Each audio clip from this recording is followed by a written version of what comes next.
கவுண்டம்பாளையம் சட்டமன்ற தொகுதி வேட்பாளர்கள் அனைவருக்கும் முதற்கண் வணக்கம். வி. புஷ்பானந்தம், தமிழக முற்போக்கு மக்கள் கட்சியின் மாநில துணைத் தலைவராக இருந்து வருகிறேன். நான் கட்சியின் சார்பாக கோவை கவுண்டம்பாளையம் தொகுதியில் சிலிண்டர் சின்னத்தில் போட்டியிடுகிறேன். எனக்கு ஒதுக்கப்பட்ட வரிசை எண் 8 ஆகும்.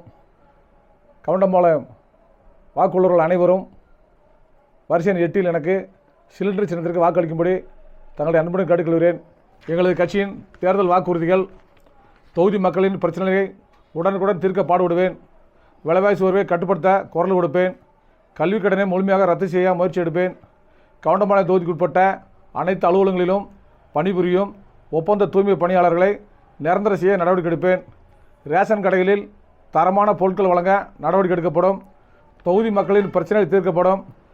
கவுண்டம்பாளையம் தொகுதி குப்பைகள் இல்லாத நகரமாக மாற்றப்படும். கவுண்டம்பாளையம் தொகுதியில் புறம்போக்கு இடத்தில் குடியிருக்கும் மக்களுக்கு உடனடியாக பட்டா வழங்க ஏற்பாடு செய்யப்படும். படித்த வேலை இல்லாத ஆண் பெண் இருவருக்கும் வங்கி மூலம் கடன் பட்டு தரப்படும்.